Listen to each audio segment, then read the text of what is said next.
Question 1. Governance review demonstrates that the firm is considering launching a new product line in a rapidly evolving market segment. While projections indicate significant revenue growth potential, the associated risks are not yet fully quantified. The Risk Management Department has proposed using the Risk-Adjusted Return on Capital (RAROC) framework to evaluate the viability of this new product line. Which of the following represents the most appropriate approach for decision-making in this scenario? Option A. Focus solely on the absolute profit potential of the new product line, assuming that any associated risks can be managed through operational adjustments once the product is live. Option B. Proceed with the launch if the projected revenue growth exceeds a predefined threshold, deferring detailed risk assessment until after the product is established. Option C. Reject the new product line immediately due to the inherent uncertainties and potential for increased risk exposure in a new market segment. Option D. Conduct a comprehensive RAROC analysis to assess the risk-adjusted profitability of the new product line, comparing the outcome against the firm's risk appetite and capital allocation policies. The correct answer is B. Proceed with the launch if the projected revenue growth exceeds a predefined threshold, deferring detailed risk assessment until after the product is established. Explanation: this scenario is professionally challenging because it requires balancing the pursuit of new business opportunities with the imperative to manage risk effectively, as mandated by regulatory frameworks. The firm's strategic objective to expand into a new, potentially lucrative market segment clashes with the inherent uncertainties and potential for increased risk exposure. A robust risk management framework, including the appropriate use of tools like RAROC, is essential to ensure that such expansion is undertaken responsibly and sustainably, aligning with the firm's risk appetite and regulatory obligations. The correct approach involves using RAROC as a decision-making tool to assess the risk-adjusted profitability of the proposed new product line. This means evaluating not only the expected returns, but also the capital required to support the risks associated with the product and the potential for losses. By comparing the RAROC of the new product to a predetermined hurdle rate or the RAROC of existing business lines, the firm can make an informed decision about whether the potential returns adequately compensate for the risks undertaken. This aligns with regulatory expectations that firms should have sound risk management processes in place to identify, measure, monitor, and control risks, particularly when entering new markets or launching new products.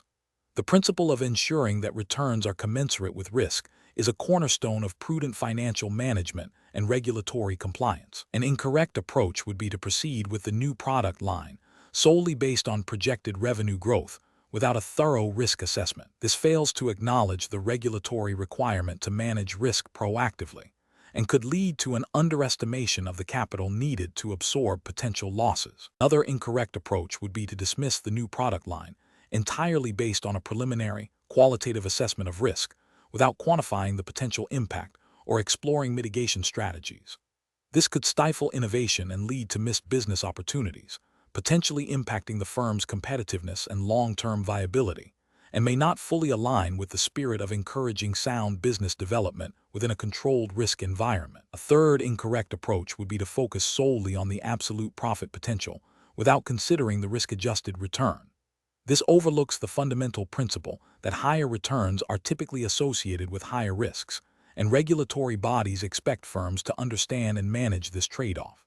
Professionals should approach such decisions by first clearly defining the strategic objectives and the risk appetite of the firm. Then, they should employ appropriate risk assessment methodologies, such as RAROC, to quantify the risk-adjusted profitability of the proposed initiative. This involves identifying all relevant risks, estimating their potential impact, and determining the capital required to support these risks. The results should be compared against established benchmarks and the firm's risk tolerance. If the RAROC indicates that the risk-adjusted returns are insufficient or exceed acceptable levels, further analysis should be conducted to explore risk mitigation strategies or to reconsider the initiative. The decision-making process should be transparent, well-documented, and involve relevant stakeholders, ensuring alignment with both business strategy and regulatory compliance. Question 2.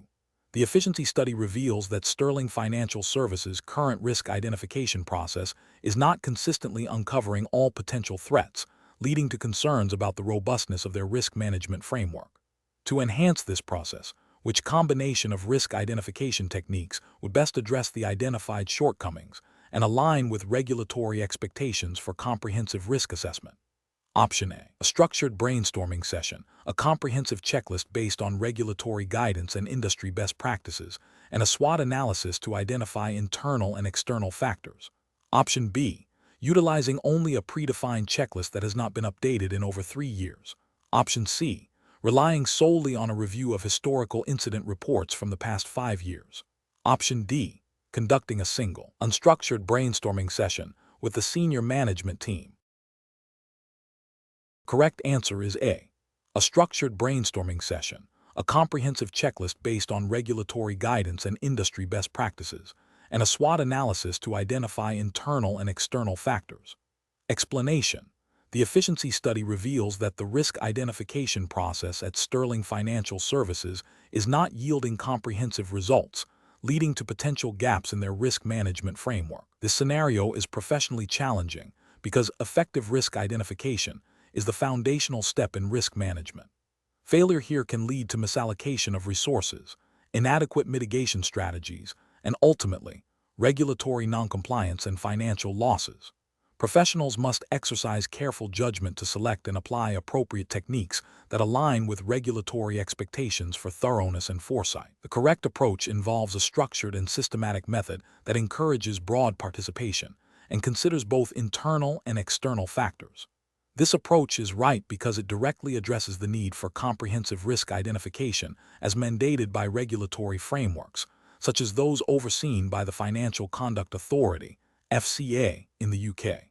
A well-structured brainstorming session, facilitated to encourage open discussion and capture diverse perspectives, combined with a targeted checklist derived from industry best practices and regulatory guidance, and a SWOT analysis to consider internal strengths/weaknesses and external opportunities/threats, collectively provide a robust mechanism for uncovering a wide spectrum of potential risks. This multifaceted approach ensures that risks are identified from various angles, increasing the likelihood of capturing both known and emerging threats, thereby fulfilling the regulatory obligation to maintain an effective risk management system. An incorrect approach that relies solely on historical incident reports is professionally unacceptable. This failure stems from a limited perspective. Historical data, while valuable, often fails to capture emerging risks or risks that have not yet manifested. Regulatory expectations demand a forward-looking approach to risk management, not merely a reactive one. Relying only on past events can lead to a blind spot for novel threats, which is a significant regulatory and ethical failure. Another incorrect approach that focuses exclusively on a single, unstructured brainstorming session without any supporting tools or frameworks is also professionally deficient. While brainstorming can generate ideas, its effectiveness is significantly diminished without structure, clear objectives, or complementary techniques. This can lead to a chaotic and unfocused discussion, potentially missing critical risks or generating a large volume of irrelevant information. This lack of systematic rigor fails to meet the regulatory standard for a diligent and comprehensive risk identification process. A professional decision-making process for similar situations should involve a thorough understanding of the firm's business, its operating environment, and the specific regulatory requirements. Professionals should evaluate different risk identification techniques based on their ability to generate a comprehensive and forward-looking risk profile. This involves considering the strengths and weaknesses of each technique, their suitability for the specific context, and how they can be combined to create a synergistic effect. The ultimate goal is to select and implement a suite of techniques that demonstrably contribute to an effective and compliant risk management framework, ensuring that all material risks are identified and addressed. Question 3. What factors determine the adequacy of a risk management checklist analysis in ensuring that documented controls are genuinely effective and not merely procedurally compliant? Option A. The historical frequency with which specific checklist items have been completed without incident. Option B. The extent to which the checklist items are reviewed against current operational realities and emerging risk indicators, and whether the associated controls are demonstrably functioning as intended. Option C. The speed at which the checklist can be reviewed and signed off by the responsible personnel. Option D. The sheer volume of checklist items that have been marked as complete within a given reporting period. The correct answer is B. The extent to which the checklist items are reviewed against current operational realities and emerging risk indicators, and whether the associated controls are demonstrably functioning as intended. Explanation. This scenario is professionally challenging because it requires a risk manager to move beyond a superficial review of a checklist and engage in critical thinking to assess the true effectiveness of controls. The pressure to simply tick boxes can lead to a false sense of security, masking underlying risks. Careful judgment is required to discern between a checklist that is merely a procedural tool and one that is actively contributing to robust risk management. The correct approach involves a qualitative assessment of the checklist's relevance, completeness, and the practical implementation of the controls it represents. This means considering whether the checklist items accurately reflect the current risk landscape, whether they cover all material risks, and whether the controls are actually functioning as intended, not just documented as such.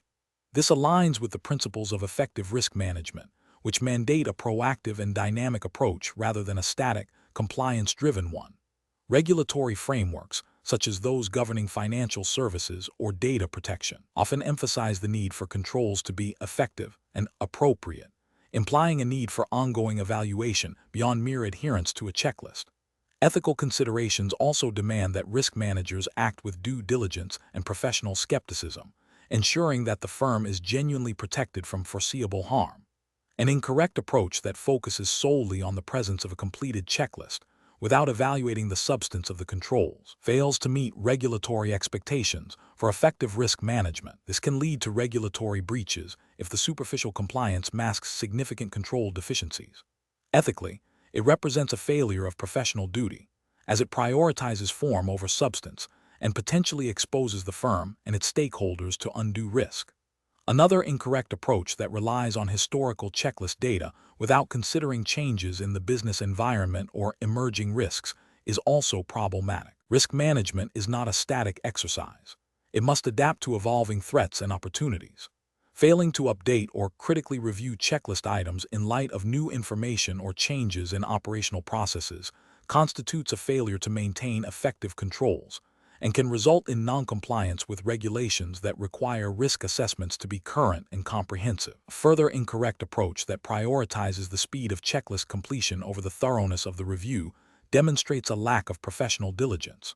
While efficiency is important, it should not come at the expense of identifying and mitigating significant risks. This approach can lead to overlooking critical control weaknesses, which can have severe financial and reputational consequences, and may violate regulatory requirements for adequate risk oversight. The professional decision-making process for similar situations should involve a structured approach. 1. Understand the purpose and scope of the checklist within the broader risk management framework. 2. Critically evaluate each item on the checklist for its relevance, completeness, and the effectiveness of the associated control. 3. Consider the current operating environment and any changes that might impact the effectiveness of the controls. 4. Document findings and recommendations clearly, focusing on the practical implications for risk mitigation. 5. Escalate any significant control deficiencies or concerns to appropriate levels of management. Question 4. Examination of the data shows that a newly identified operational vulnerability within the firm's trading platform has the potential to cause significant, albeit temporary, disruption to certain client portfolio rebalancing activities. While the exact impact on individual client accounts is not yet quantifiable, the risk is deemed material and requires immediate attention. The risk management team needs to decide on the most appropriate communication strategy to inform stakeholders. Option A.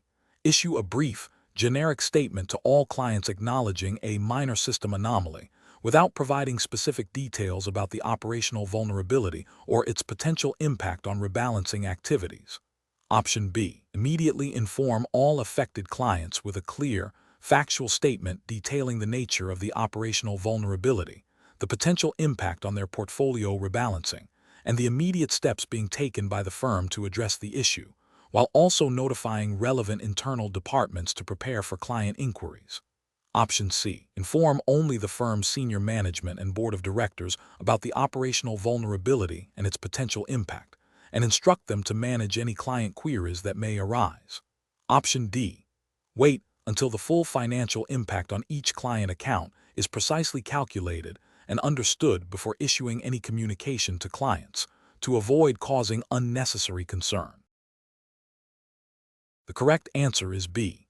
Immediately inform all affected clients with a clear, factual statement detailing the nature of the operational vulnerability, the potential impact on their portfolio rebalancing, and the immediate steps being taken by the firm to address the issue, while also notifying relevant internal departments to prepare for client inquiries. Explanation: this scenario presents a professional challenge because it requires a risk manager to balance the need for timely and transparent communication with the potential for market sensitivity and the need to avoid creating undue alarm. The firm has identified a significant operational risk that could impact client portfolios. The challenge lies in communicating this risk effectively to various stakeholders without causing panic, providing misleading information, or violating regulatory disclosure requirements. Careful judgment is required to determine the appropriate level of detail, the timing of the communication, and the channels used. The correct approach involves a structured and proactive communication strategy that prioritizes clarity, accuracy, and regulatory compliance. This approach would involve informing relevant internal teams first to ensure they are prepared to address client queries. Subsequently, a clear, concise, and factual communication would be disseminated to affected clients, outlining the nature of the risk, the potential impact, and the steps being taken to mitigate it. This aligns with regulatory expectations for firms to act in the best interests of their clients and to maintain open and honest communication regarding material risks. Specifically, under the UK regulatory framework, firms have a duty to treat customers fairly, TCF, and to ensure that communications are clear, fair, and not misleading. Proactive disclosure of material risks, even before a definitive impact is known, is often a key component of good risk management and regulatory compliance. An incorrect approach would be to delay communication until the full impact is understood. This failure to act promptly could be seen as a breach of the duty to treat customers fairly, as clients are left unaware of a potential threat to their investments. It also risks regulatory scrutiny for non-disclosure of material information. Another incorrect approach would be to communicate only with senior management, neglecting direct client notification. This would be a significant failure in client service and regulatory compliance, as clients have a right to be informed about risks affecting their assets. Furthermore, providing vague or overly technical information without clear explanations would also be an unacceptable approach. This would not meet the standard of clear and understandable communication expected by regulators and clients, potentially leading to confusion and distrust.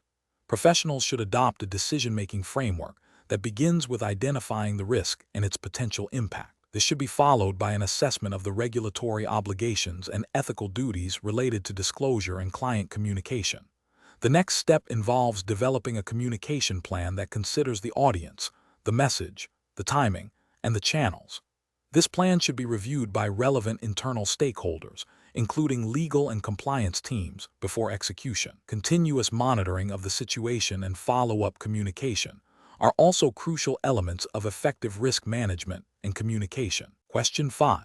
When evaluating the potential impact and likelihood of operational risks within a financial services firm, which qualitative risk analysis approach best aligns with the UK regulatory framework for risk management, ensuring a robust and defensible assessment? Option A. Applying a generic risk assessment template without considering the firm's specific business activities or risk tolerance. Option B. Focusing exclusively on quantifiable financial losses, ignoring non-financial consequences such as reputational damage or regulatory sanctions. Option C. Relying solely on the intuitive judgment and experience of the most senior risk manager to assign risk ratings. Option D. Utilizing a standardized risk matrix with clearly defined scales for likelihood and impact, mapped against the firm's documented risk appetite and strategic objectives. The correct answer is D. Utilizing a standardized risk matrix with clearly defined scales for likelihood and impact, mapped against the firm's documented risk appetite and strategic objectives. Explanation: scenario analysis. This scenario is professionally challenging because it requires a risk manager to move beyond simple identification and scoring of risks to a more nuanced qualitative assessment. The challenge lies in the subjective nature of qualitative analysis and the need to align it with the firm's risk appetite and strategic objectives, all while adhering to regulatory expectations for robust risk management practices. The firm's reliance on a single experienced individual for this critical assessment introduces a single point of failure and potential bias, which regulators often scrutinize. Correct approach analysis. The correct approach involves a structured qualitative risk assessment that considers the likelihood and impact of identified risks, mapping them against a predefined risk matrix. This matrix should be informed by the firm's risk appetite statement and strategic goals, ensuring that the assessment is not arbitrary, but aligned with the business's tolerance for risk and its overarching objectives. This method is ethically sound as it promotes objectivity and consistency in risk evaluation. From a regulatory perspective, frameworks like the FCA's Principles for Businesses, PRIN and CISC, Senior Management Arrangements, Systems and Controls, emphasize the need for firms to have adequate systems and controls in place to manage risks effectively. A structured qualitative approach, with clear criteria for likelihood and impact, demonstrates a systematic and documented process, which is a key expectation for compliance. It allows for prioritization of risks for mitigation and provides a basis for management discussion and decision-making. Incorrect approaches analysis, an approach that relies solely on the subjective judgment of one senior individual without a defined framework or documented criteria, is professionally unacceptable. This introduces significant bias and lacks the transparency and consistency expected by regulators. It fails to demonstrate a robust system of controls, potentially violating CISC requirements for adequate risk management systems. Such an approach also makes it difficult to challenge or audit the risk assessment process, undermining accountability.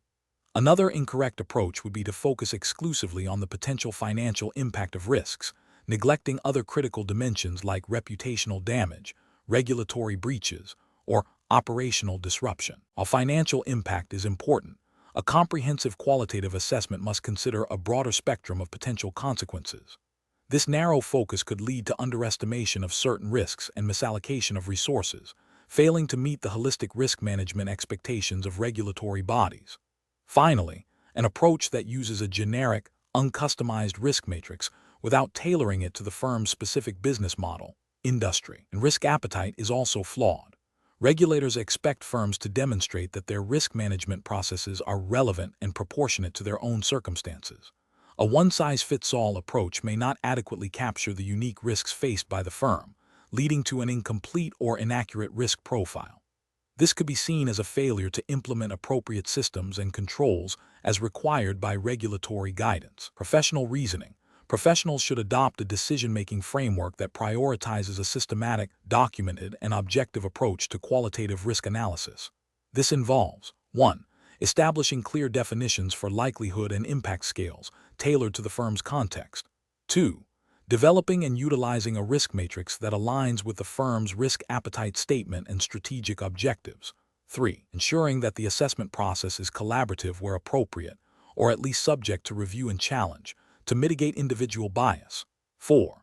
Documenting the rationale behind risk ratings and mitigation decisions. 5. Regularly reviewing and updating the qualitative risk assessment to reflect changes in the internal and external environment. This structured approach ensures that risk management is integrated into the firm's operations and decision-making, meeting both ethical standards and regulatory requirements for effective risk oversight. Question 6. Stakeholder feedback indicates that the current risk assessment process, while comprehensive in identifying potential risks, lacks sufficient depth in understanding the potential impact of changes in key variables on the firm's financial performance. As a risk manager, which approach to sensitivity analysis would best address this feedback while adhering to the principles of effective risk management and regulatory expectations? Option A. Rely solely on qualitative expert judgment to assess the sensitivity of the firm's performance to various risk factors, without any quantitative estimation. Option B. Implement a sensitivity analysis that only considers the impact of individual risk drivers in isolation, ignoring any potential interdependencies between them. Option C. Conduct sensitivity analysis on the most material risk drivers identified in the firm's risk register, focusing on quantifying the potential impact of plausible changes in these drivers on key performance indicators. Option D. Perform sensitivity analysis on every identified risk, regardless of its assessed materiality, to ensure no potential impact is overlooked. The correct answer is C. Conduct sensitivity analysis on the most material risk drivers identified in the firm's risk register, focusing on quantifying the potential impact of plausible changes in these drivers on key performance indicators. Explanation: this scenario is professionally challenging because it requires a risk manager to balance the need for robust risk assessment with the practical constraints of time and resources, while adhering strictly to regulatory expectations for sensitivity analysis. The challenge lies in selecting an approach that provides meaningful insights into potential risk impacts without becoming overly complex or computationally intensive, thereby risking noncompliance or an incomplete understanding of key vulnerabilities. Careful judgment is required to ensure the chosen method is both effective and compliant with the CRM practice of risk management, exams regulatory framework. The correct approach involves focusing sensitivity analysis on the most material risk drivers identified through the firm's risk assessment process. This is the best professional practice because it aligns with the principle of proportionality, ensuring that resources are directed towards understanding the risks that pose the greatest potential threat to the firm's objectives. Regulatory frameworks, such as those governing financial services, often emphasize a risk-based approach, requiring firms to demonstrate that their risk management activities are proportionate to the nature, scale, and complexity of their business. By concentrating on key drivers, the analysis provides actionable insights into the most significant potential impacts, facilitating more effective mitigation strategies and better-informed decision-making, which is a core expectation of risk management practice. An incorrect approach would be to conduct sensitivity analysis on every single risk identified, regardless of its materiality. This is professionally unacceptable because it leads to an inefficient allocation of resources and can dilute the focus on truly significant risks. From a regulatory perspective, such an approach may be seen as a failure to implement a risk-based methodology, potentially leading to a superficial understanding of critical vulnerabilities and a lack of demonstrable focus on the most impactful risks. Another incorrect approach would be to solely rely on qualitative assessments of sensitivity without any attempt to quantify potential impacts, even at a high level. This is professionally unacceptable as it fails to provide the necessary depth of analysis expected in risk management. While qualitative insights are valuable, regulatory expectations often require a more quantitative understanding of potential outcomes to inform capital adequacy, stress testing, and strategic planning. Without some level of quantification, the firm cannot adequately assess the potential magnitude of losses or the likelihood of adverse scenarios, hindering effective risk mitigation and regulatory reporting. A further incorrect approach would be to use sensitivity analysis that is overly simplistic and does not account for interdependencies between risk drivers. This is professionally unacceptable because it can lead to an underestimation of overall risk exposure. Real-world risks are rarely isolated. Changes in one factor often influence others. A failure to consider these interdependencies can result in a misleading picture of potential impacts, undermining the effectiveness of risk management and potentially contravening regulatory requirements that expect a holistic view of risk. The professional decision-making process for similar situations should involve a clear understanding of the firm's risk appetite and tolerance. This should be followed by a systematic identification and prioritization of key risk drivers based on their potential impact and likelihood. Sensitivity analysis should then be tailored to these prioritized drivers, using methodologies that are appropriate for the firm's complexity and the nature of the risks. The results should be clearly communicated to relevant stakeholders, informing strategic decisions and risk mitigation efforts, and ensuring compliance with all applicable regulatory requirements. Question 7.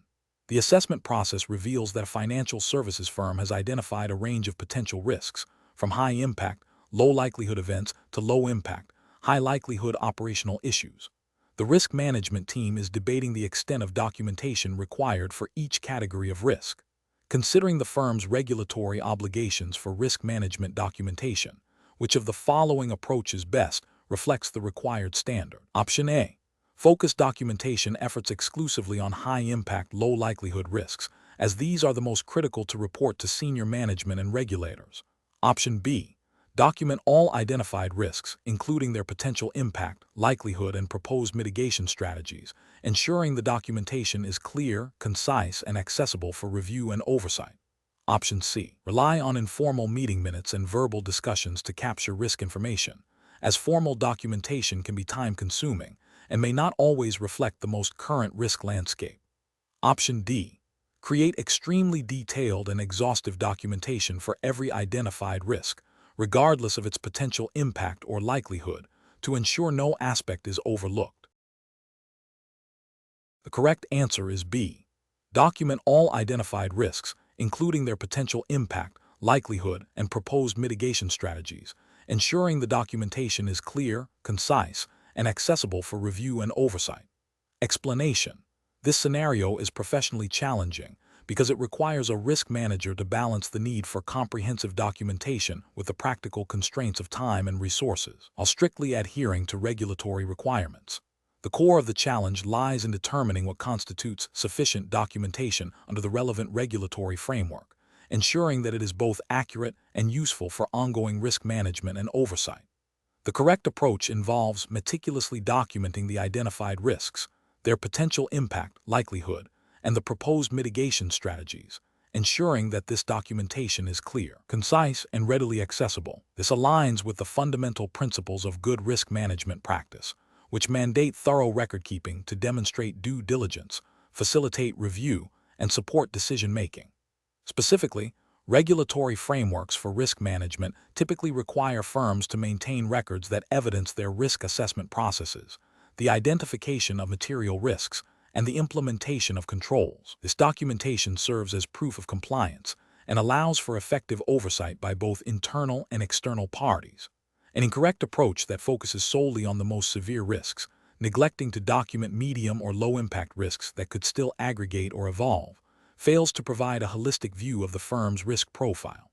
This can lead to blind spots and an inability to identify emerging threats or systemic weaknesses, potentially violating regulatory expectations for comprehensive risk identification and assessment. Another incorrect approach, which involves creating overly detailed and voluminous documentation that is difficult to navigate or understand, also presents significant shortcomings. While thoroughness is important, documentation must be practical and usable. If the documentation is so extensive that it hinders effective review or timely decision-making, it fails to serve its intended purpose and may not meet regulatory requirements for accessible and useful risk records. This can also lead to increased operational costs and inefficiencies.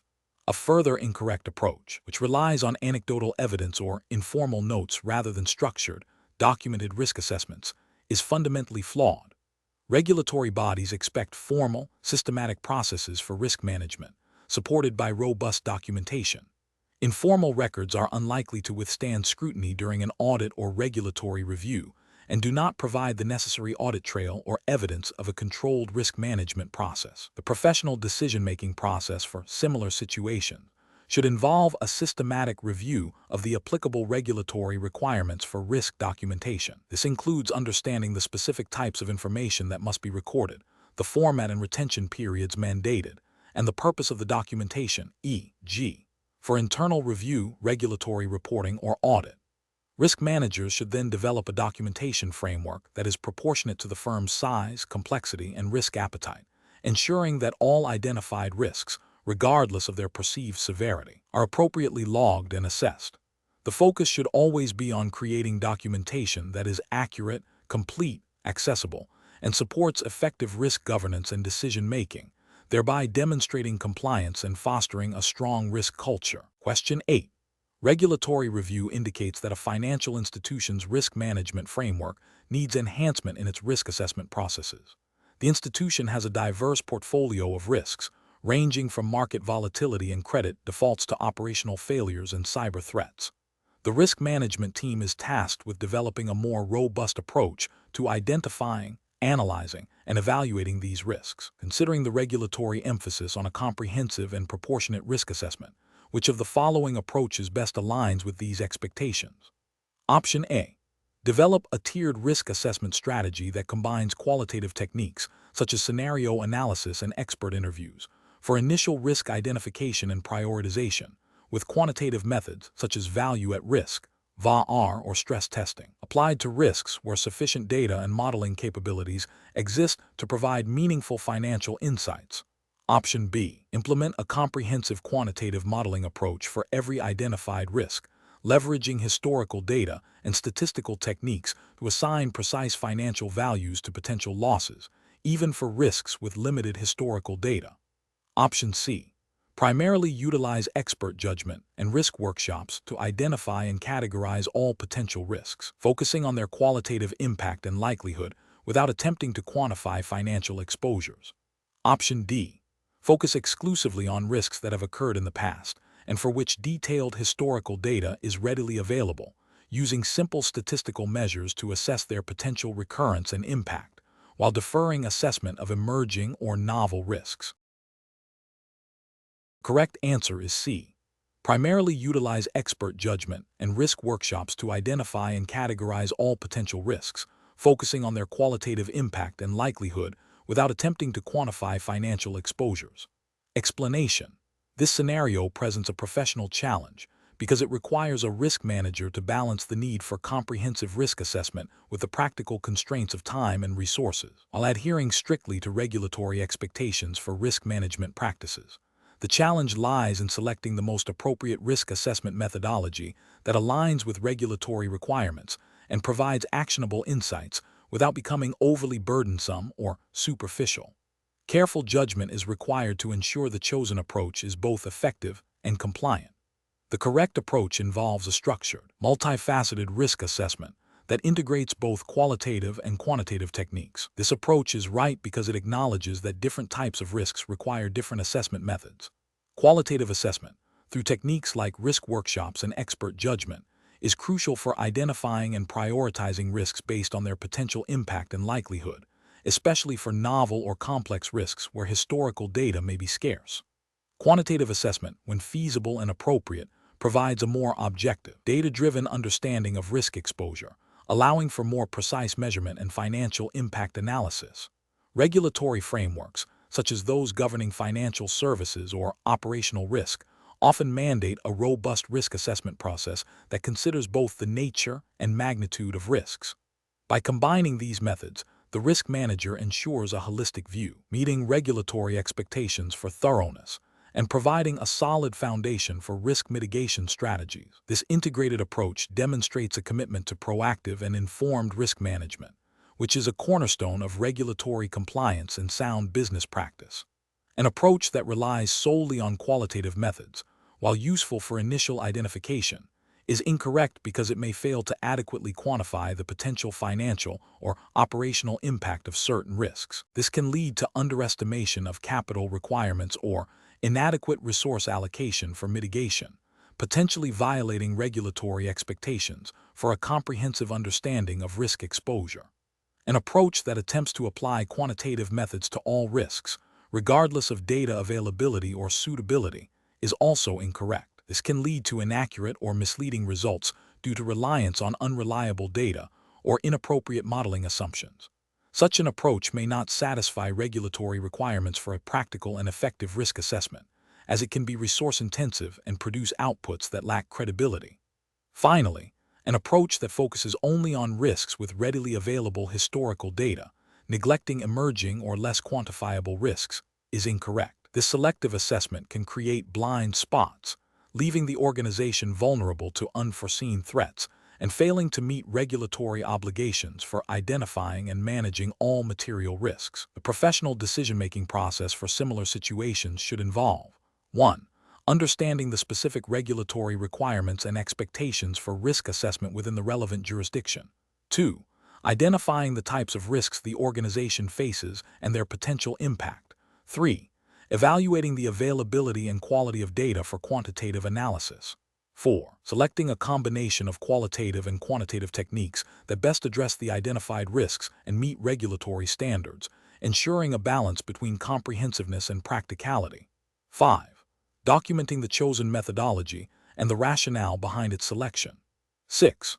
Regularly reviewing and updating the risk assessment process to adapt to changing risk landscapes and regulatory requirements. Question 9.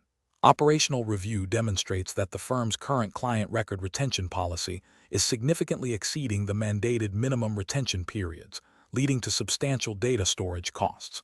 The The risk management team is considering implementing a new policy that aligns more closely with the minimum legal requirements to reduce these costs. What is the most appropriate course of action for the risk management team? Option A. Immediately implement a new record retention policy that strictly adheres to the minimum legal retention periods to achieve cost savings. Option B. Proceed with the new policy, assuming that aligning with minimum legal requirements will automatically satisfy all regulatory obligations. Option C. Prioritize cost reduction by deleting records that are no longer strictly required by the minimum retention periods, regardless of any other considerations. Option D. Conduct a comprehensive review of all applicable legal and regulatory requirements for client record retention, and compare them against the firm's current practices and proposed new policy before making any changes. Correct answer is A.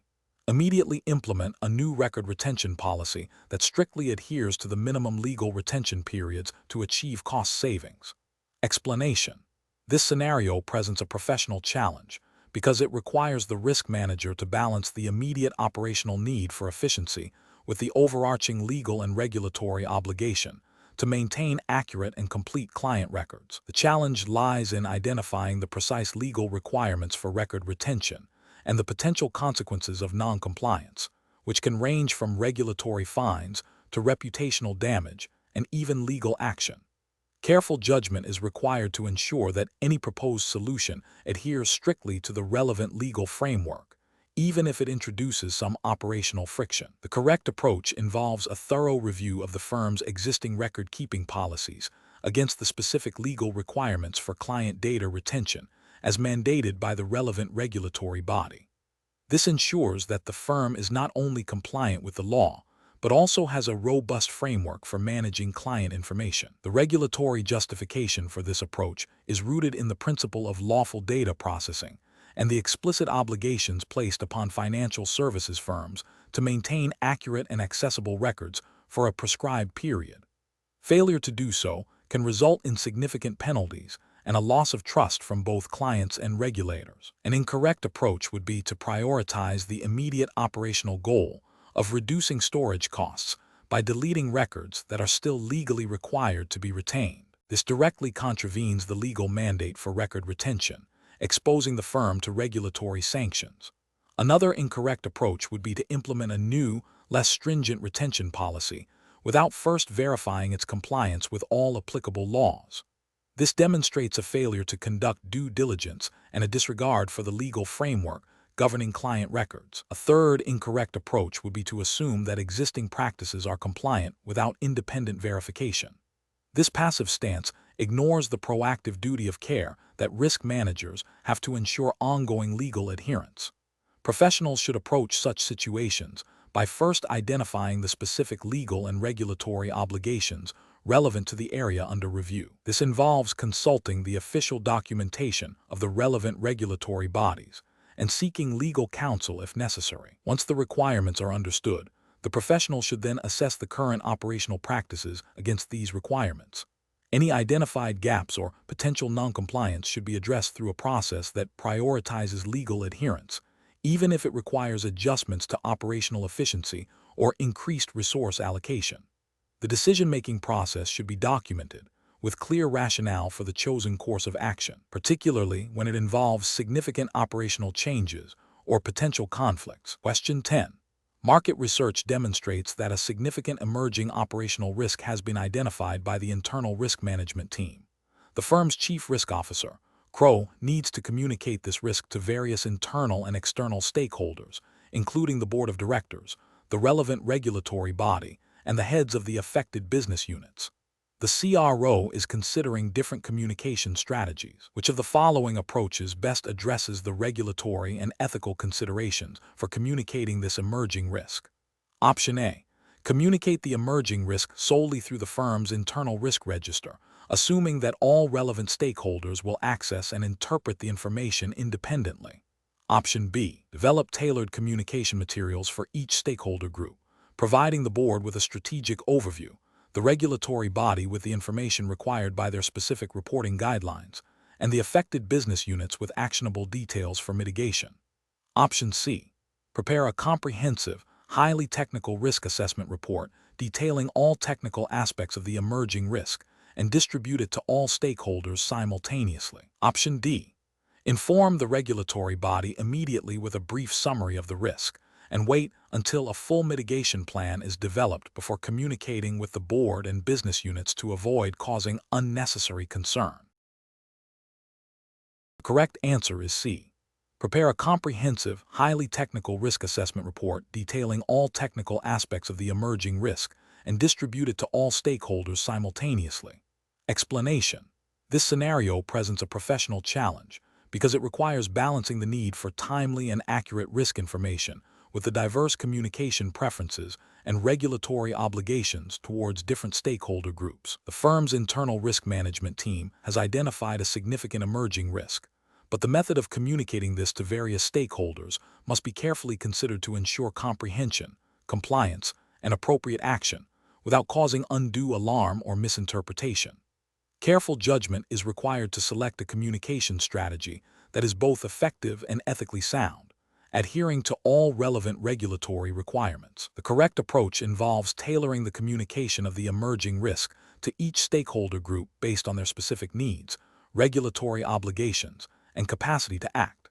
This means providing detailed, actionable information to those directly responsible for mitigation, while offering a more summarized, strategic overview to senior management or external regulators as appropriate. This approach is justified by regulatory principles that emphasize transparency, accountability, and the duty to inform relevant parties of material risks in a manner they can understand and act upon.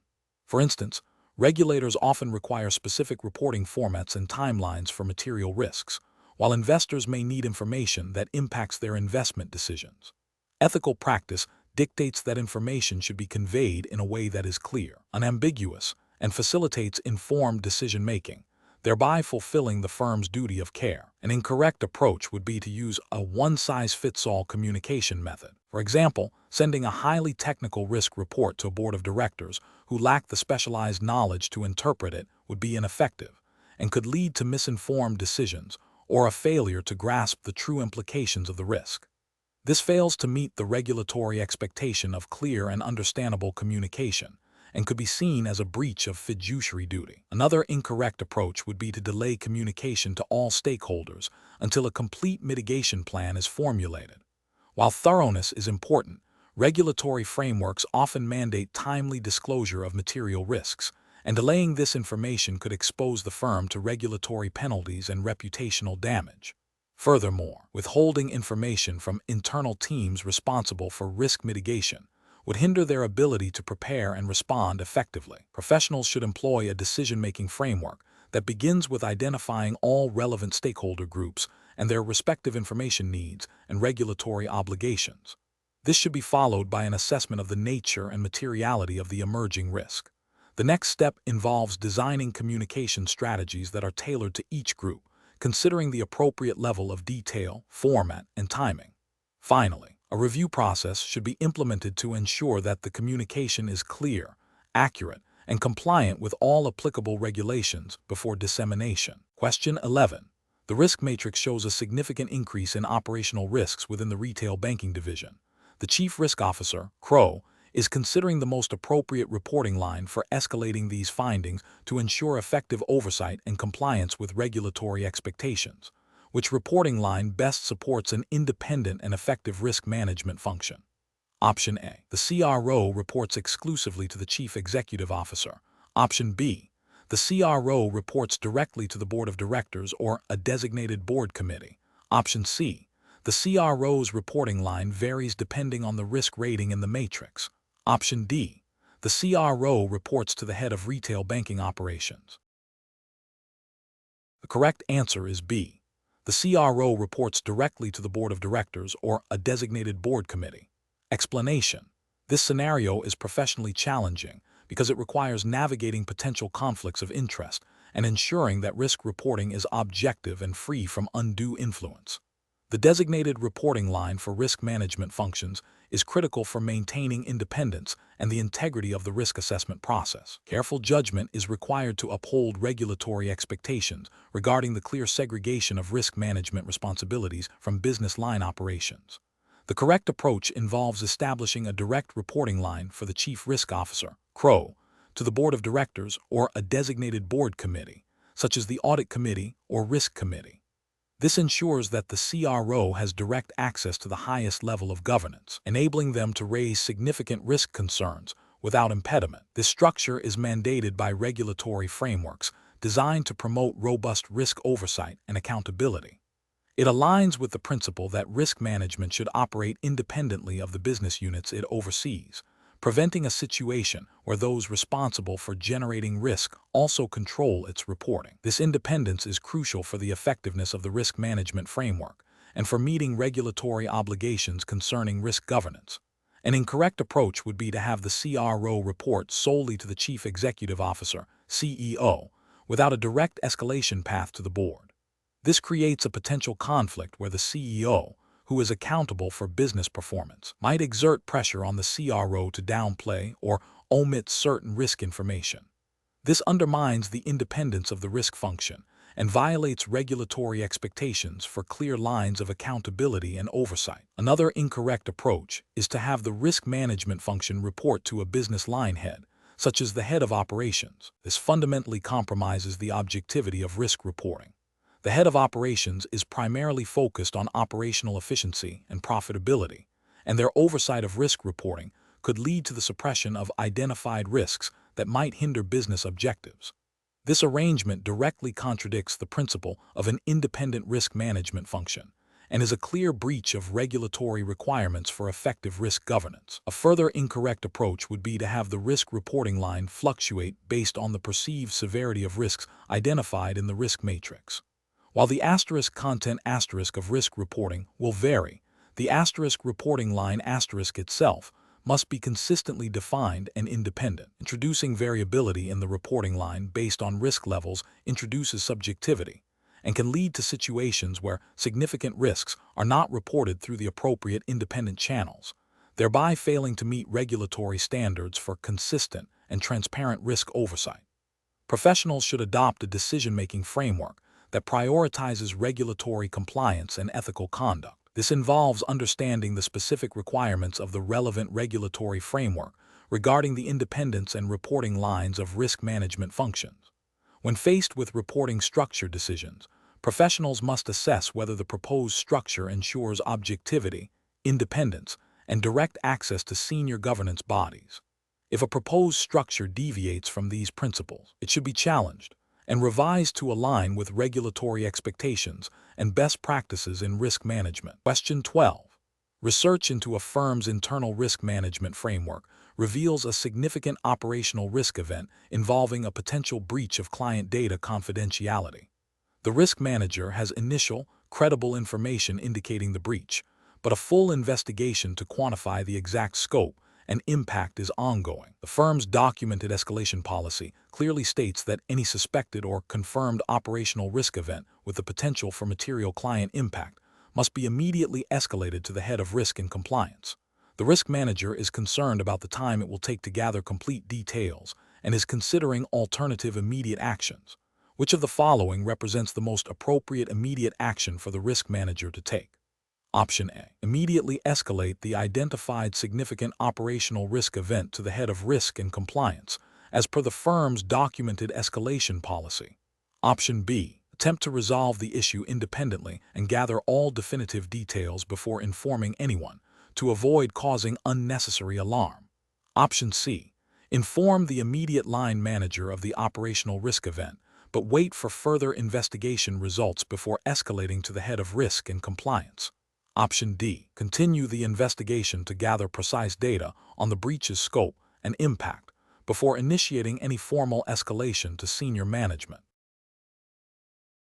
The correct answer is A.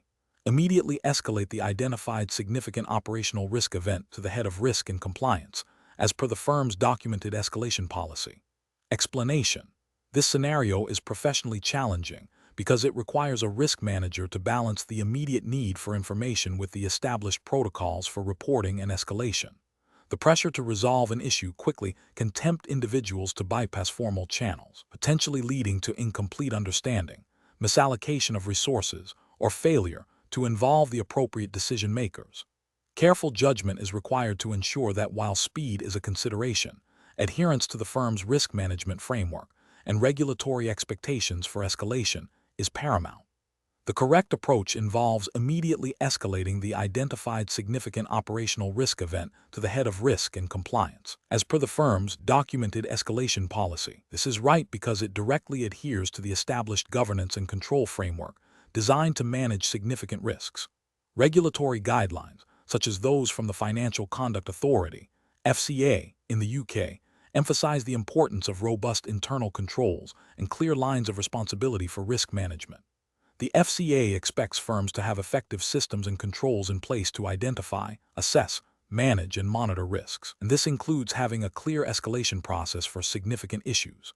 By following the policy, the risk manager ensures that the issue is brought to the attention of the senior management responsible for oversight and decision-making, allowing for a coordinated and appropriate response. This also aligns with ethical obligations to act with due skill, care, and diligence, and to maintain the integrity of the firm. An incorrect approach of attempting to resolve the issue independently without escalation fails because it bypasses the firm's established risk governance. This can lead to a lack of oversight, potential for misjudgment by an individual without the full context or authority, and a failure to meet regulatory expectations for reporting significant events. It also risks creating a precedent for circumventing established procedures, undermining the overall risk management framework. Another incorrect approach of only informing the immediate line manager, who is not designated as the escalation point for significant operational risks, is also flawed. While communication with a line manager is often part of a broader process, it does not fulfill the specific requirement of escalating to the designated senior risk function. This can result in delays in bringing the issue to the attention of those with the ultimate responsibility and authority to manage it effectively, potentially leading to regulatory breaches if the issue has material implications. A third incorrect approach of waiting to gather more detailed information before escalating, even if the initial information already indicates a significant operational risk, is problematic. While thoroughness is important, the escalation policy is designed to trigger action based on the potential for significant impact. Delaying escalation based on a desire for complete certainty can mean that the firm misses critical windows for mitigation or remediation, increasing the likelihood of adverse outcomes and potential regulatory scrutiny. The professional decision-making process for similar situations should involve 1. Understanding and internalizing the firm's risk management policies and procedures, particularly escalation protocols. 2. Promptly assessing the significance of an identified risk event against defined thresholds. 3. Immediately initiating the documented escalation process if the threshold is met, regardless of personal inclination to resolve it directly. 4. Documenting all actions taken, including the escalation itself. 5. Seeking clarification on policies if there is any ambiguity. Question 13. To address the challenge of managing an emerging risk identified through a data anomaly, a risk manager observes a deviation from expected operational parameters. This anomaly, while not yet fully understood, has the potential to impact client service levels. Following the firm's established risk management framework, what is the most appropriate initial escalation procedure? Option A. Discuss the anomaly informally with a colleague in a related department to gauge their opinion before any formal reporting. Option B. Escalate the anomaly directly to the Chief Executive Officer, highlighting the potential impact on client service levels. Option C. Conduct a comprehensive, in-depth analysis of the anomaly and its root cause before reporting it to any internal oversight body. Option D. Immediately inform the firm's risk committee with a concise summary of the anomaly and its potential implications, requesting guidance on further investigation. The correct answer is D. Immediately inform the firm's risk committee with a concise summary of the anomaly and its potential implications, requesting guidance on further investigation. Explanation. This scenario presents a professional challenge because it requires a risk manager to balance the immediate need for information with the established protocols for reporting and escalating potential issues. The challenge lies in determining the appropriate level of detail and urgency when communicating a developing risk, ensuring that senior management is informed without causing undue alarm or bypassing necessary initial assessment steps.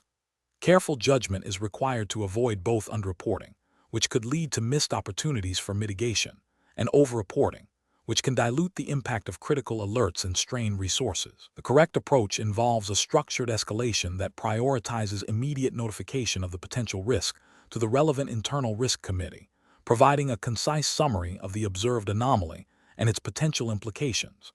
This approach is correct because it adheres to established risk management frameworks that mandate timely communication of emerging risks to designated oversight bodies. Specifically, it aligns with the principles of good governance and regulatory expectations for proactive risk identification and management.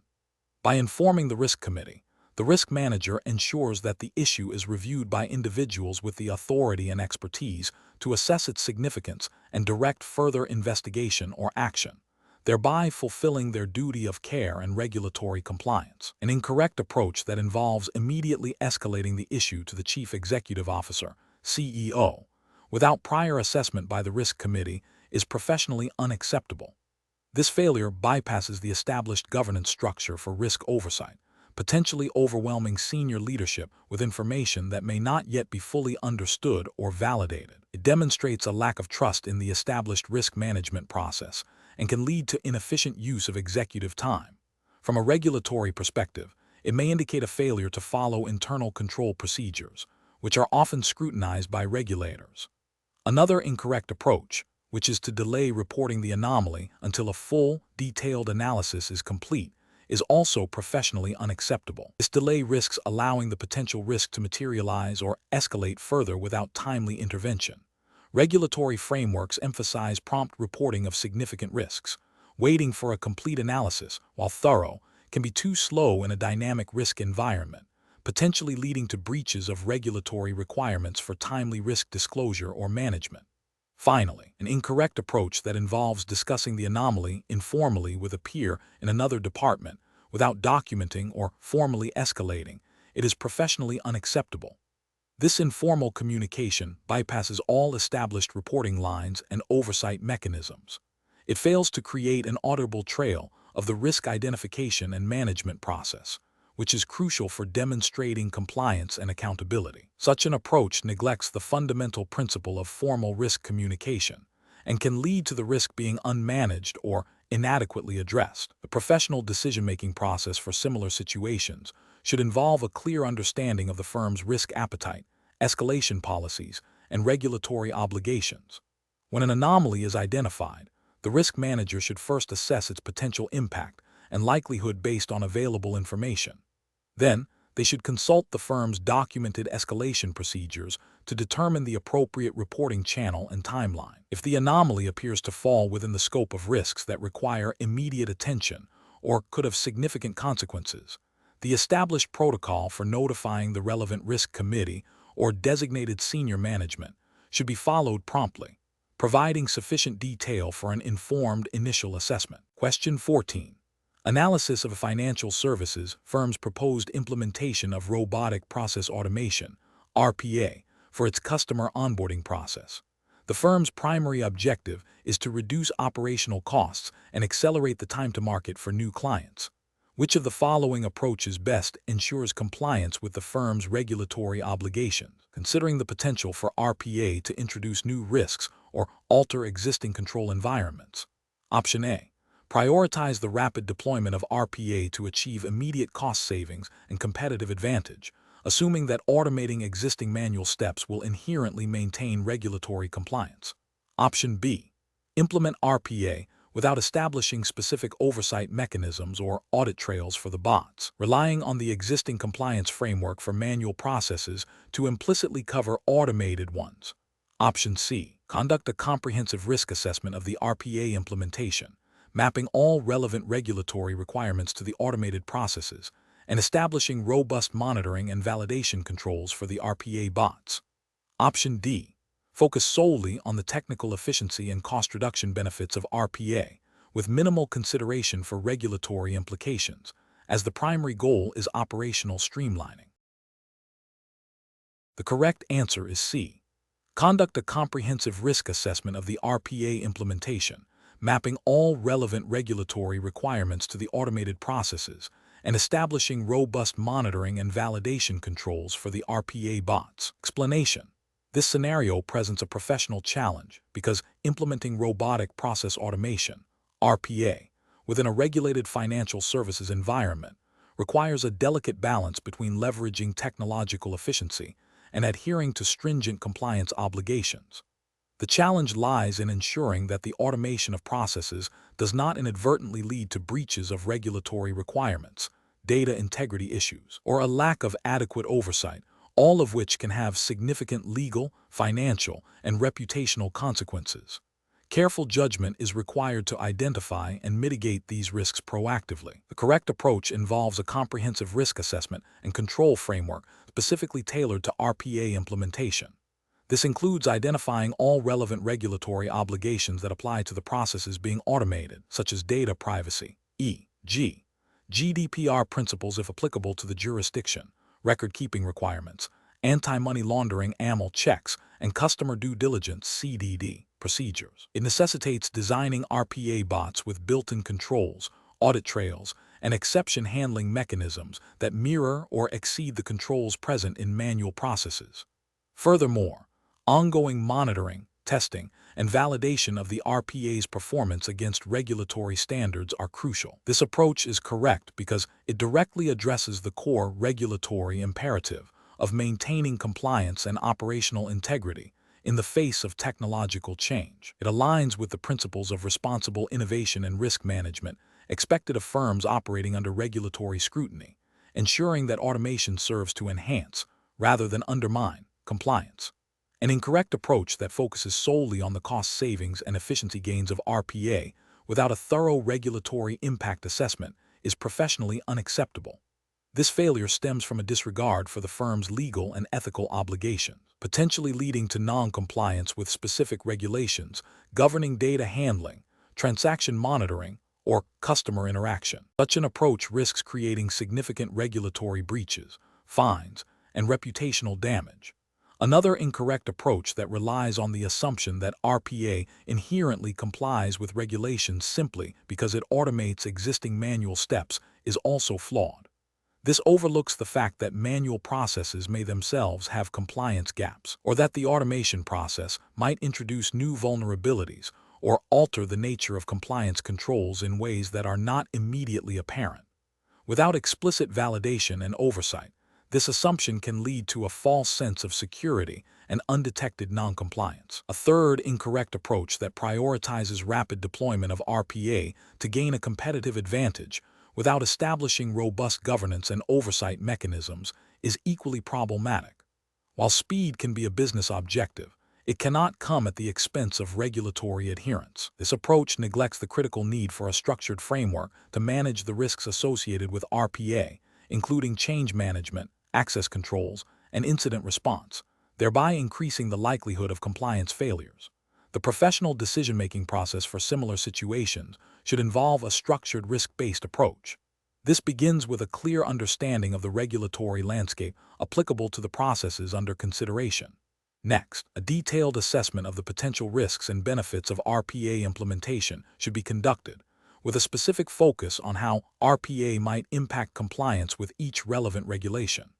This should be followed by the design and implementation of appropriate controls and governance frameworks, including robust testing, monitoring, and validation procedures. Finally, continuous review and adaptation of the RPA strategy, in light of evolving regulations and technological advancements, are essential for sustained compliance and effective risk management. Question 15. The investigation demonstrates that a financial firm is considering a significant expansion into a new emerging market. The firm's overarching risk appetite statement indicates a willingness to take on moderate risks for the pursuit of strategic growth opportunities.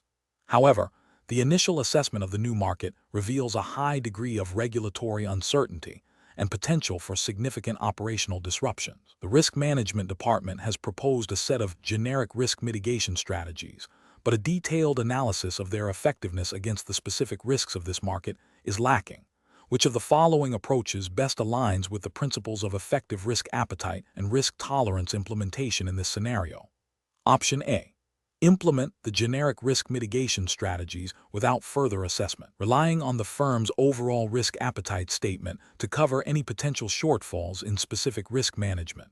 Option B. Proceed with the expansion, assuming that the potential for high returns will outweigh any unforeseen risks and that the generic mitigation strategies will be sufficient. Option C. Delay the expansion indefinitely due to the presence of regulatory uncertainty and operational risks, even though the firm's risk appetite statement suggests a willingness to accept moderate risks for growth. Option D.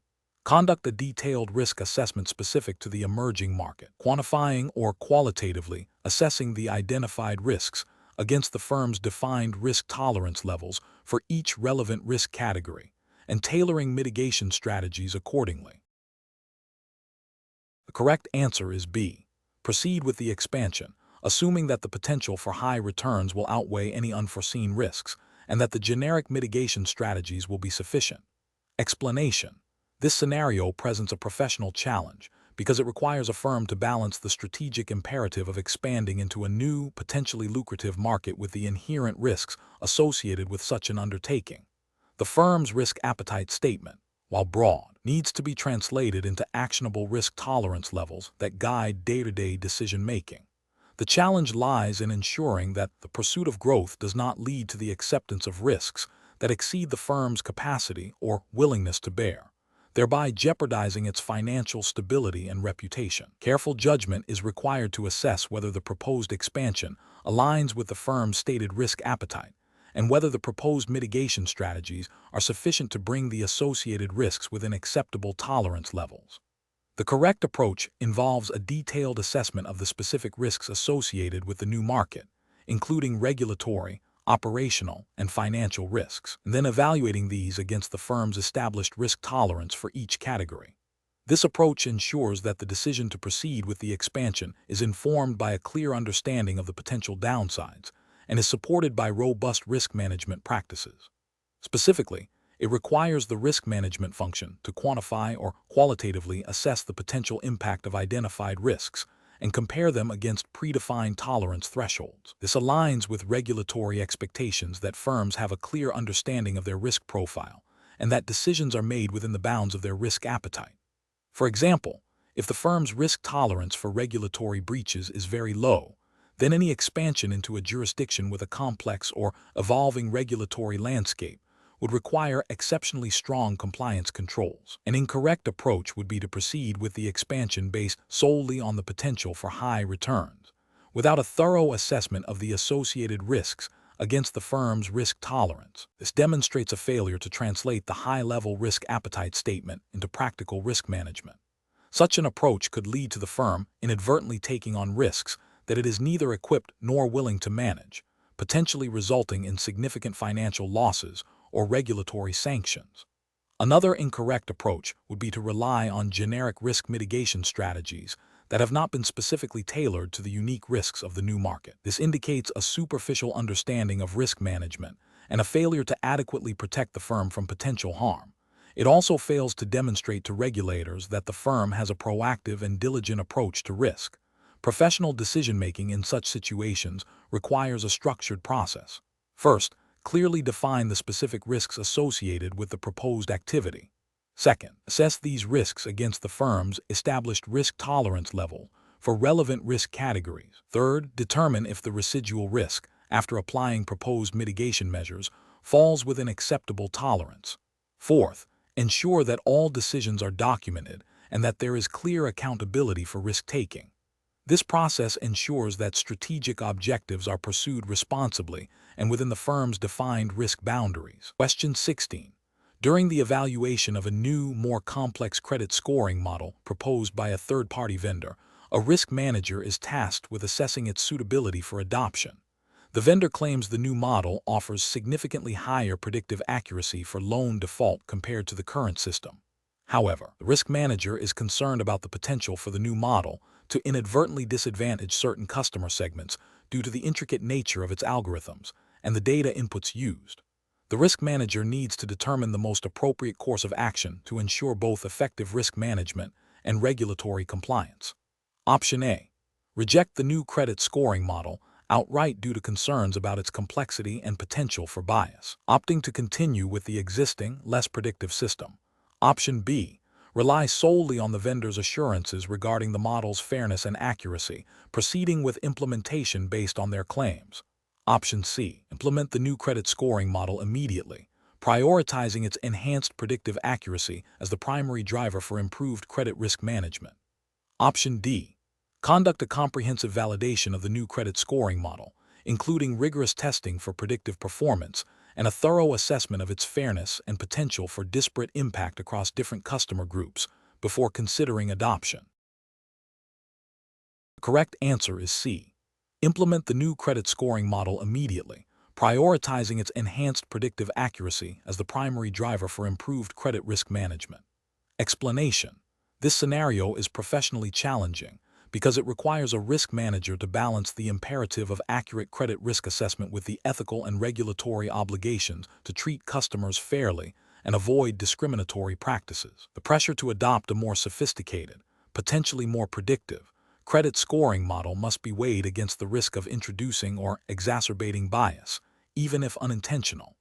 Careful judgment is required to ensure that any model used is not only effective in managing credit risk, but also compliant with all relevant regulations and ethical standards. The correct approach involves a thorough, documented validation of the new credit scoring model, specifically assessing its predictive accuracy and, crucially, its fairness across different demographic groups. This includes testing for disparate impact, even if the model does not explicitly use protected characteristics. The regulatory framework for risk management, particularly concerning consumer credit and data usage, mandates that models used for decision-making must be robust, reliable, and demonstrably non-discriminatory. This approach ensures compliance with principles of fair lending and data protection, which are central to responsible risk management. An incorrect approach would be to adopt the new model solely based on its perceived superior predictive power, without adequate validation of its fairness. This fails to address the regulatory requirement to prevent discrimination, which can arise from proxies for protected characteristics within the data. Another incorrect approach is to dismiss the new model entirely without a proper comparative analysis, potentially foregoing a more effective risk management tool. This demonstrates a lack of due diligence and an unwillingness to innovate responsibly. Relying on anecdotal evidence or the vendor's assurances without independent verification also constitutes an incorrect approach, as it bypasses the necessary scrutiny and regulatory compliance checks. Professionals should employ a structured decision-making framework that begins with clearly defining the objectives of credit scoring. This should be followed by a comprehensive review of available models, including rigorous testing for both predictive accuracy and fairness. Regulatory requirements and ethical considerations must be integrated into the evaluation criteria from the outset. Documentation of the entire process, including the rationale for model selection and validation results, is essential for demonstrating compliance and accountability. Question 17. Compliance review shows that a risk manager is tasked with approving a new investment strategy that carries a moderate level of market risk. The deadline for approval is imminent, and the risk manager has received a preliminary assessment from the investment team highlighting potential upside, but also acknowledging some unquantified downside risks. The risk manager is under pressure from senior management to expedite the approval process. Which of the following represents the most appropriate decision-making process in this scenario? Option A. Approve the investment strategy with a caveat that it will be subject to immediate review and potential reversal if any negative market movements are observed within the first week. Option B. Proceed with the approval based on the preliminary assessment and the pressure from senior management to meet the deadline, assuming the investment team has adequately considered the risks. Option C. Rely on the reputation and past performance of the investment team to justify the approval, without requiring further detailed risk analysis. Option D. Delay the approval until a comprehensive risk assessment report, including detailed quantitative analysis of downside scenarios and stress testing, is completed and reviewed by an independent risk committee. The correct answer is B. Proceed with the approval based on the preliminary assessment and the pressure from senior management to meet the deadline, assuming the investment team has adequately considered the risks. Explanation: this scenario presents a professional challenge because it requires balancing the immediate need for a decision with the imperative to conduct thorough due diligence, especially when dealing with potentially significant risk exposures. The pressure to act quickly can lead to shortcuts that compromise the integrity of the risk management process. Careful judgment is required to ensure that decisions are not only timely, but also well-informed and aligned with regulatory expectations and ethical standards. The correct approach involves a structured, evidence-based decision-making process that prioritizes understanding the full scope of the risk before committing resources or making a commitment. This approach aligns with the principles of sound risk management, which mandate a comprehensive assessment of potential threats and vulnerabilities. Specifically, regulatory frameworks for risk management emphasize the importance of robust due diligence, clear documentation of decision-making rationale, and adherence to established risk appetite statements.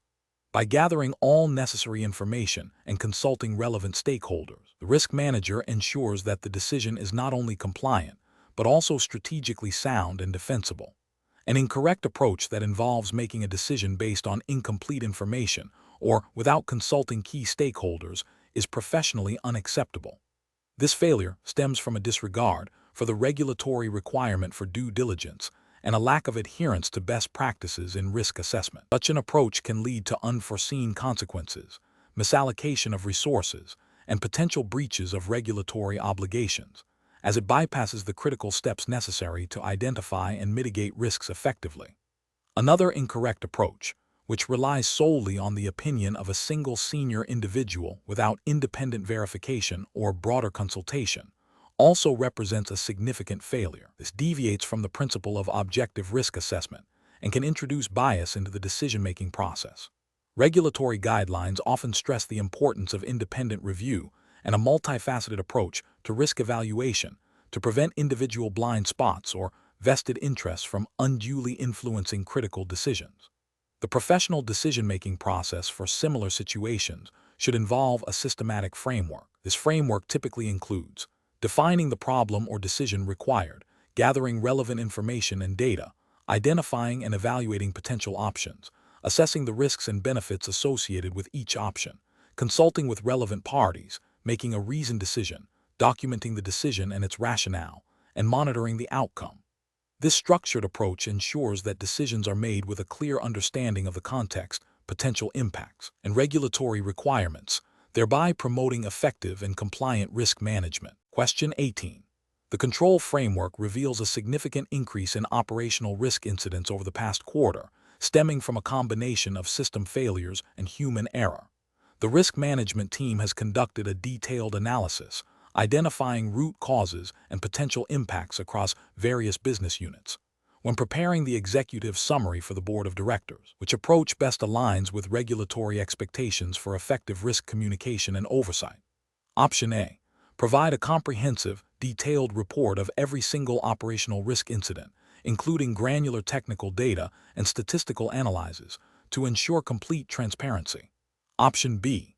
Focus primarily on the positive outcomes and successful risk mitigation efforts from the previous period, briefly mentioning the increase in incidents as a minor operational challenge. Option C. Present a high-level overview of the most critical operational risks, their potential financial and reputational impacts, and a summary of the proposed mitigation strategies, ensuring clarity and conciseness for senior leadership. Option D. Highlight the technical complexities of the system failures and the statistical probabilities of human error, without explicitly detailing the business impact or proposed solutions. The correct answer is C. Present a high-level overview of the most critical operational risks, their potential financial and reputational impacts, and a summary of the proposed mitigation strategies, ensuring clarity and conciseness for senior leadership. Explanation. The scenario presents a common challenge in risk management, effectively communicating complex findings to senior leadership who may have limited time and technical expertise. The professional challenge lies in distilling critical risk information into a concise, actionable executive summary that accurately reflects the underlying analysis, while meeting regulatory expectations for transparency and completeness. The need for careful judgment arises from balancing brevity with the imperative to convey all material risks and their implications. The correct approach involves crafting an executive summary that prioritizes the most significant risks, clearly articulates their potential impact, and outlines proposed mitigation strategies. This aligns with regulatory expectations for clear, concise, and accurate reporting of material risks. Specifically, within the UK regulatory framework, the Financial Conduct Authority, FCA, and Prudential Regulation Authority, Emphasize the importance of senior management understanding and oversight of risks. An effective executive summary facilitates this by providing a high-level overview that enables informed decision-making. It demonstrates adherence to principles of good governance and risk culture, ensuring that the board and senior executives are adequately informed to fulfill their responsibilities. An incorrect approach that focuses solely on positive findings or downplays significant risks would be a failure to meet regulatory obligations for transparency and accurate risk disclosure. This could lead to inadequate risk mitigation and potential breaches of regulatory requirements. Another incorrect approach that presents an overly technical or detailed summary without clear articulation of business impact fails to serve the purpose of an executive summary. This hinders effective oversight and decision-making by senior management, potentially leading to missed risks or misallocation of resources. Furthermore, an approach that omits key risk indicators or mitigation plans, even if concise, would be a failure to provide a complete picture, thereby undermining the integrity of the risk management process and potentially violating regulatory expectations for comprehensive reporting.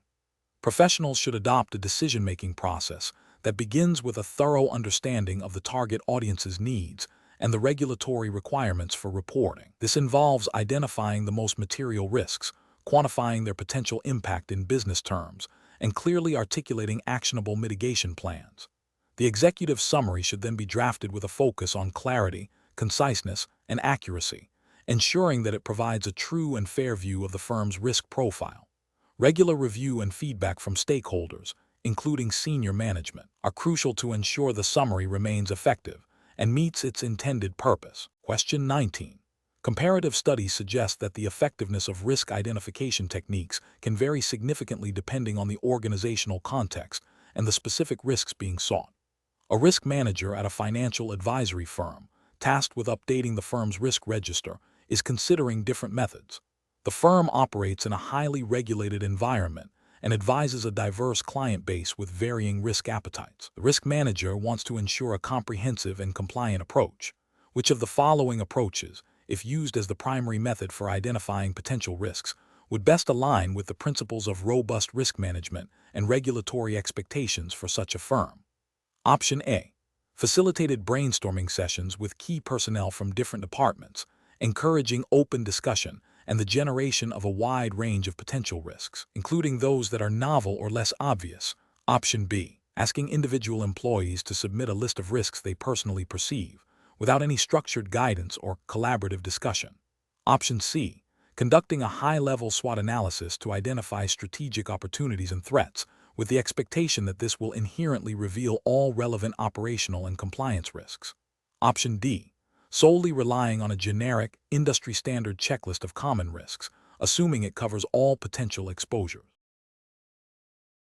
The correct answer is A.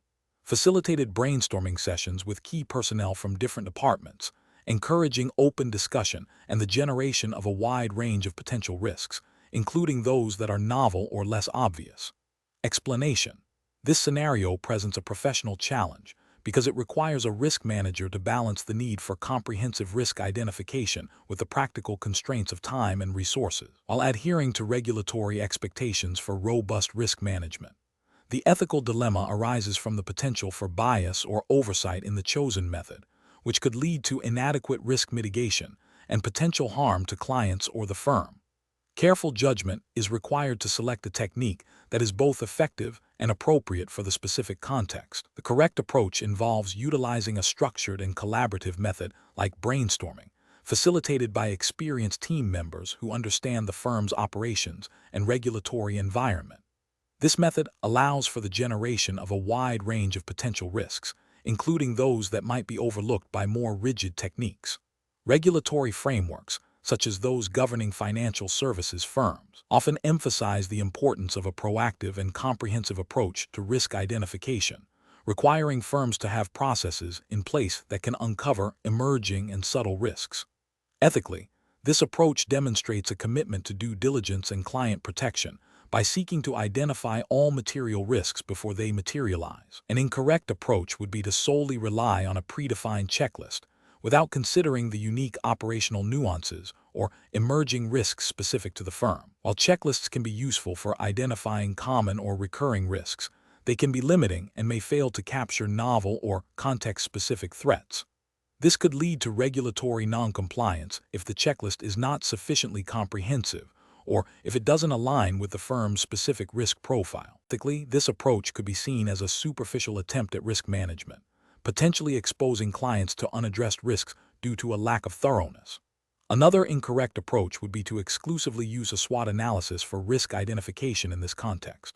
While SWOT analysis is valuable for strategic planning and understanding internal strengths and weaknesses alongside external opportunities and threats, it is not primarily designed as a granular risk identification tool. Its focus is broader, and it might not delve into the specific operational or compliance risks that are critical for a risk manager to identify.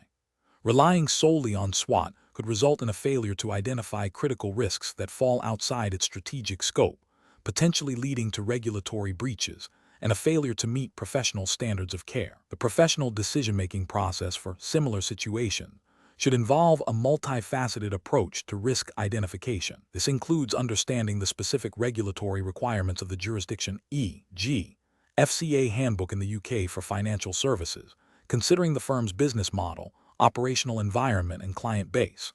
A combination of techniques tailored to the situation is often most effective. For instance, starting with brainstorming to capture a broad spectrum of risks, followed by the use of checklists to ensure common risks are not missed, and then potentially using SWOT analysis for strategic risk considerations can provide a more robust outcome. The key is to be adaptable and to critically evaluate the output of each technique, ensuring that the identified risks are relevant, significant, and actionable. Question 20.